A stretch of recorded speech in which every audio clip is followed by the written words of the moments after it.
오늘도 하나님의 말씀의 은혜를 사모하여서 수요 성령 기도회에 오신 우리 모든 성도님들을 주님의 이름으로 환영하고 축복합니다. 우리 다 같이 출애굽기 20장 2절 말씀을 읽음으로 우리 말씀의 은혜를 나누기를 원합니다. 제가 봉독해 드리겠습니다. 나는 너를 애굽 땅 종되었던 집에서 인도하여 낸 너의 하나님 여호와로라. 아멘. 오늘 본문은 하나님께서 본격적으로 십계명을 말씀하시기 전에 십계명을 어떤 자세와 마음가짐으로 지켜야 될지 기록한 본문입니다. 십계명은 율법 전체를 요약한 요약서입니다. 그러므로 오늘 본문은 십계명을 어떤 자세와 마음가짐으로 지켜야 되는지를 가르쳐 줄 뿐만 아니라 우리가 어떤 자세와 마음가짐으로 하나님의 말씀, 율법에 순종해야 하는지를 알려주는 중요한 말씀입니다. 구약 성경을 살펴보게 되면 하나님께서는 자신의 말씀에 불순종하는 이스라엘 백성들을 엄하게 심판하시는 모습을 종종 보여주십니다. 욕심에 눈이 먼 아간은 돌을 맞아 죽었고 그 시체는 불에 태워졌습니다. 시딤에서 모압 여인들과 음행한 이스라엘은 연병으로 2만 4천 명이 죽었습니다. 길로 인하여 마음 이상의 하나님께 불평과 원망을 드러놓은 이스라엘 백성들은 불뱀에 물려 수많은 사람들이 죽었습니다. 이처럼 하나님의 말씀을 어겨 즉각적으로 심판받아 죽음에 이르는 모습은 구약 성경에 비일비재하게 등장하게 됩니다. 그래서인지 우리의 믿음의 조상들은 율법적으로 하나님의 말씀에 순종하는 모습을 보여주었습니다. 그 대표적인 경우가 바로 안식일 계명입니다. 제가 어렸을 때만 하더라도 안식일을 거룩히 지키기 위해 주일만 되면 돈을 쓰지 못했고, 심지어 교회가 굉장히 멀리 떨어져 있음에도 불구하고 대중교통조차 타지 못하게 했습니다. 또한 당시 입시생들은 안식일을 거룩하게 지키기 위해 주일날 면접이 있는 대학을 포기해야만 했습니다. 그리고 주일날 면접을 포기한 간증들이 8, 90년대 한국교회 미담처럼 널리 퍼지기도 했습니다. 이처럼 지금 생각해보면 다소 지나치다는 생각이 들 정도로 교회 안에서 안식일 준수 계명은 엄격하게 지켜진 것을 알 수가 있습니다. 그래서일까요? 오늘날 젊은 성도들을 중심으로 이 율법주의적인 안식일 준수에 대한 반발이 일어나기 시작했습니다. 이로 인해 교회 안에는 주일 성수를 무조건 강요하는 보수파와 불가피한 일이 아니면 얼마든지 타협할 수 있다는 진보파로 나뉘어서 서로 의견 대립이 발생하기도 했습니다. 이뿐만 아니라 율법주의적인 태도는 많은 성도들로 하여금 교회를 떠나게 만들었습니다. 특별히 젊은 신자들로 하여금 교회를 떠나게 만들었고, 아쉽게도 안나가 성도의 반대말인 가나안 성도들을 양산해버렸습니다. 무엇보다도 율법주의적인 태도는 말씀 순종의 기쁨을 빼앗아갔습니다. 강박관념에 시달린 채로 징계받을까봐 울며 겨자 먹기로 드리는 11조, 순종 등이 바로 그 예입니다. 하지만 성경은 우리가 강압적인 강요와 강박관념에 시달린 채 하나님 말씀에 순종할 것을 전혀 요구하고 있지 않습니다. 하나님께서는 십계명을 말씀하시기 전 오늘 본문을 먼저 말씀하셨습니다. 이는 십계명을 어떤 자세와 어떤 마음가짐으로 지켜야 될지 십계명을 말씀하시기 전에 미리 언급하신 겁니다. 만약 하나님께서 고압적인 자세로 우리에게 십계명 지킬 것을 명령하셨다면 이렇게 말씀하셨을 겁니다. 나는 십계명, 말씀, 율법을 지키지 않는 자를 엄벌하는 심판의 하나님이니라. 그러나 하나님께서는 고압적이고 강압적인 자세로 우리에게 명령하시지 않으셨습니다. 오히려 나는 너를 애굽 땅 종되었던 집에서 인도하여 낸 너의 하나님 여호와라고 말씀하셨습니다. 우리는 오늘 이 구절에 담긴 의미를 하나하나 살펴볼 예정입니다. 바라기는 오늘 말씀을 통해 우리가 앞으로 어떤 자세와 마음가짐으로 하나님의 말씀에 순종해야 될 것인가, 이 질문에 대한 답을 찾으시는 귀한 시간 되시기를 주의 이름으로 축복합니다. 오늘 본문을 히브리어 어순으로 살펴보게 되면 크게 세 부분의 덩어리로 나누어져 있는 것을 알 수 있습니다. 나는 여호와라, 너의 하나님, 애굽에서 종되었던 집에서 인도하여 낸. 먼저 첫 번째 문장인 나는 여호와라, 이 문장부터 살펴보겠습니다. 하나님께서 십계명을 말씀하시기 전에 자신의 이름을 밝히시면서 여호와로 소개하셨습니다. 여러분, 성경에는 한 분 하나님이시지만 하나님의 다양한 모습을 소개하기 위해 하나님의 이름을 다양하게 소개하는 것을 볼 수 있습니다. 출애굽기 6장 3절을 살펴보게 되면 하나님께서 모세에게는 전능의 하나님으로 소개하셨습니다. 이때 전능의 하나님은 자신들의 조상과 약속하신 그 약속을 기억하시고 성취해 가시는 하나님의 모습을 전능의 하나님으로 표현하고 있는 것을 볼 수가 있습니다. 그렇다면 오늘 본문에 이 여호와라는 하나님의 이름은 하나님의 어떤 모습을 표현하고 있는 걸까요? 이어서 출애굽기 6절을 살펴보게 되면 그러므로 이스라엘 자손에게 말하기를 나는 여호와라 내가 애굽 사람의 무거운 짐 밑에서 너희를 빼어내며 그 고역에서 너희를 건지며 편팔과 큰 재앙으로 너희를 구속하여. 이 말씀을 살펴보게 되면 여호와라는 하나님의 이름은 애굽의 종살이로부터 구원하시는 하나님의 모습을 나타내고 있다는 것을 우리가 알 수 있습니다. 한마디로 여호와라는 이름은 구원자 하나님을 말하고 있는 겁니다. 여러분, 당시 여호와 하나님, 즉 구원자 하나님이라는 이름은 출애굽한 이스라엘 백성들로 하여금 하나님의 구속의 은혜를 기억나게 하는 이름이었습니다. 당시 시대 상황을 살펴보면 좀 더 이 부분을 잘 이해할 수가 있는데요.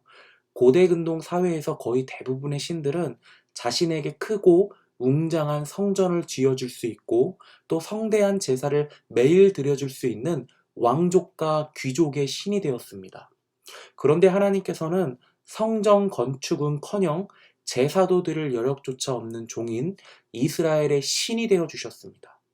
종인 이스라엘을 애굽에서 구원하시고 그들을 친히 자기 백성 삼아 주셨다는 겁니다.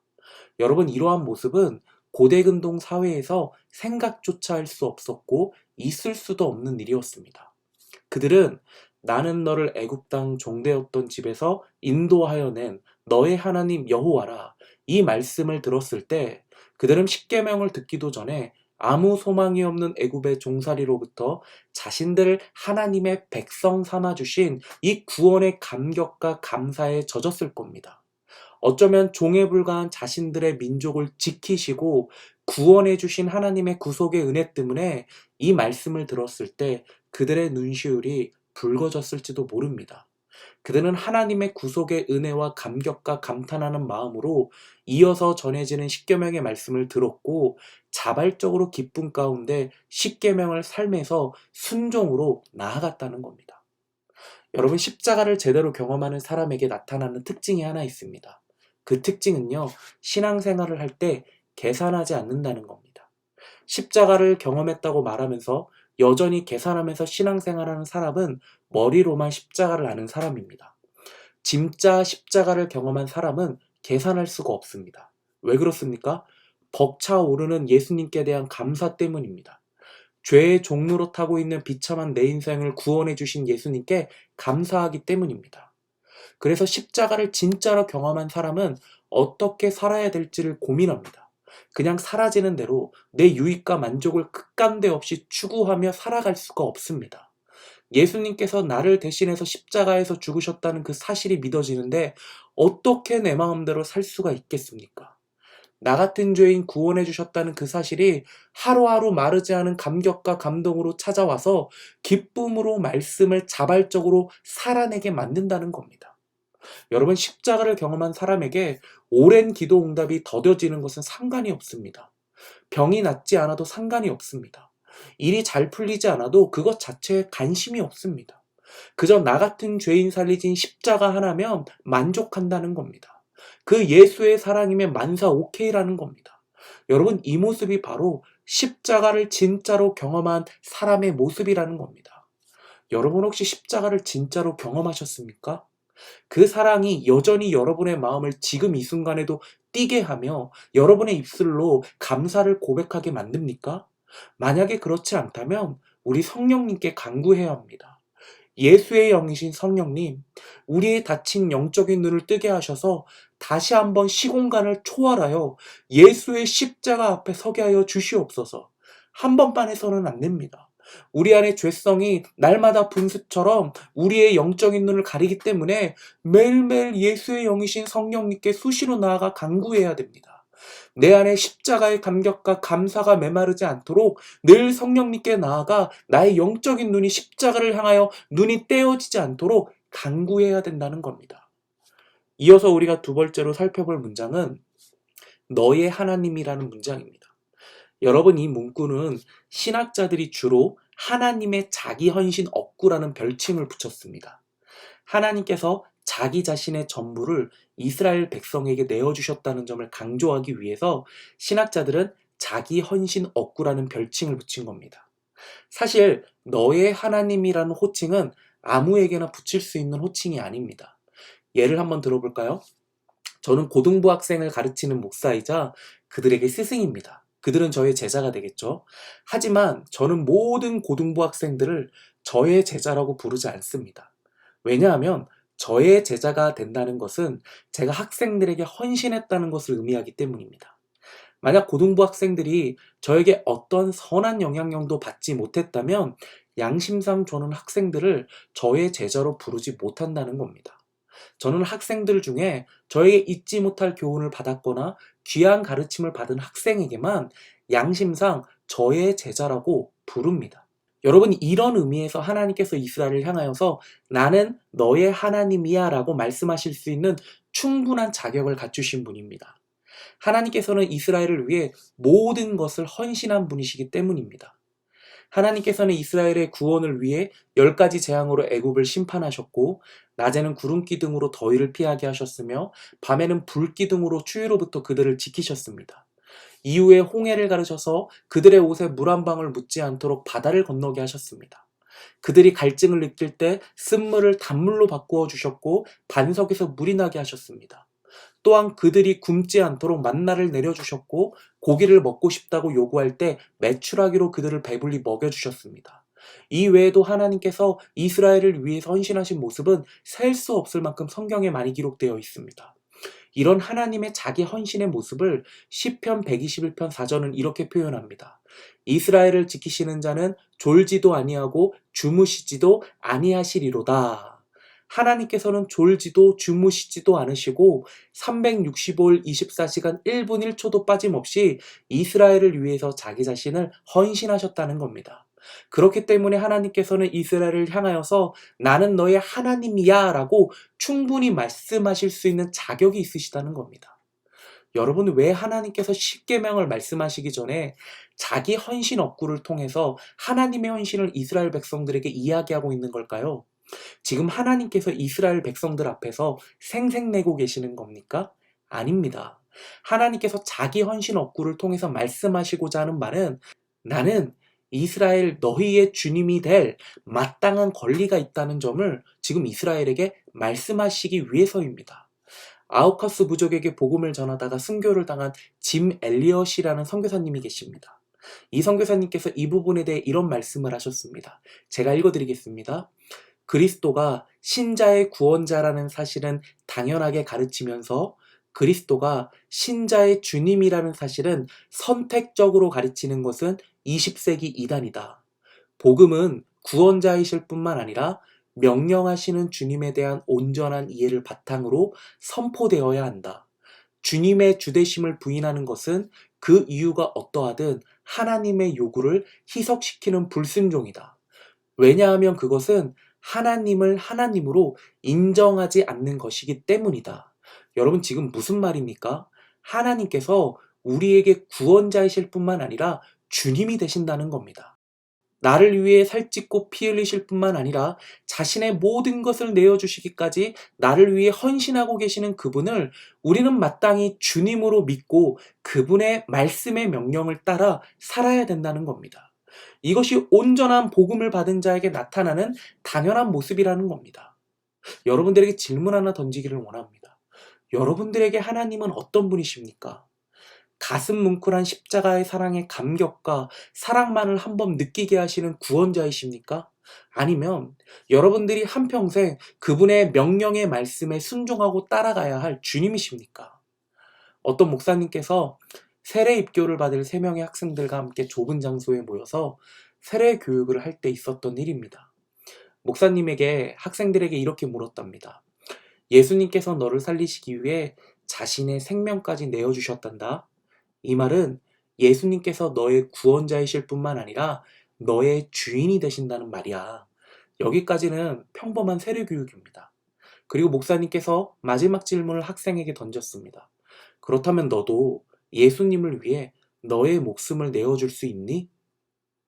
학생들이 이 질문을 받고 순간 꿀먹은 벙어리가 되면서 입을 꾹 다물었다고 합니다. 여러분, 세례교육 때 보통 어떤 질문을 던지죠? 한평생 예수님의 은혜를 감사하며 주일 성수를 잘할 수 있겠니? 아니면 주님을 위해 봉사할 수 있겠니? 보통 이런 질문을 던집니다. 그리고 지금 이 질문을 받고 있는 대상은 성인이 아닙니다. 중학생, 기껏해야 고등학생 정도의 청소년입니다. 전혀 예상치 못한 질문을 받아서 부담스러웠는지 학생들의 표정은 점점 어두워졌습니다. 그리고 참기 힘든 침묵의 시간이 시작됐다고 합니다.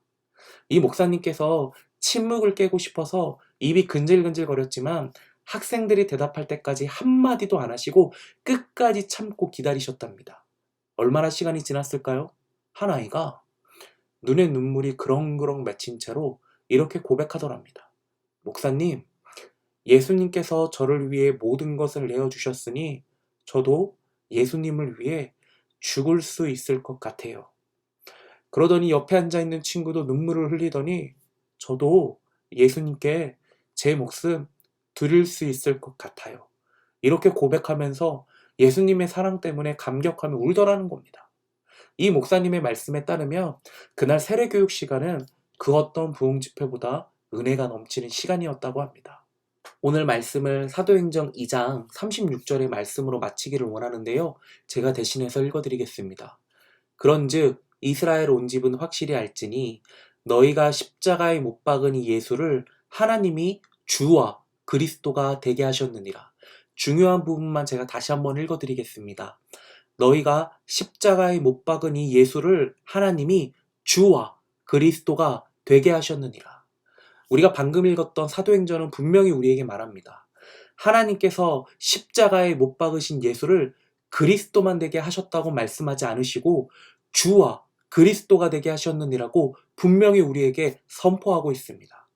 주님께서 나를 위해 십자가 위에서 모든 물과 피를 쏟으시고 자신의 생명까지 내어주시기까지 헌신했다면 우리는 마땅히 예수님을 구원자이실 뿐만 아니라 주로 여겨야 될 줄로 믿습니다.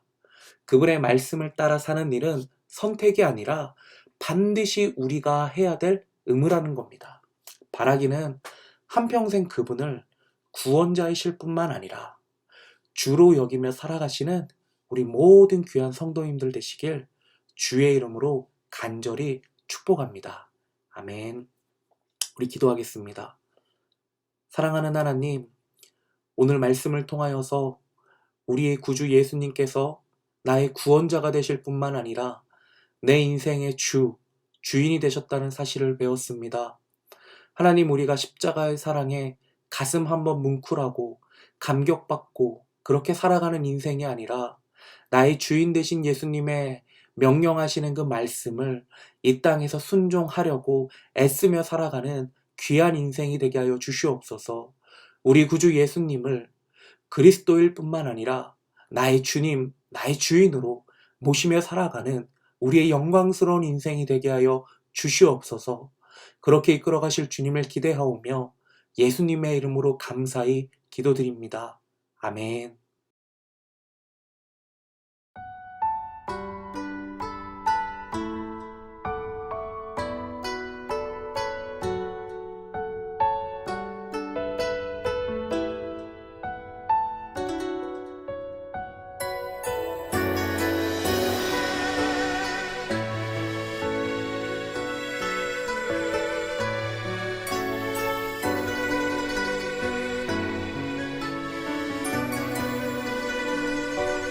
난 지극히 작은 자 죄인 중에 괴수 무익한 나 부르셔서 간절한 기대와 소망 부끄럽지 않게 십자가 전케 하셨네.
죄인 중에 괴수 무익한 나 부르셔서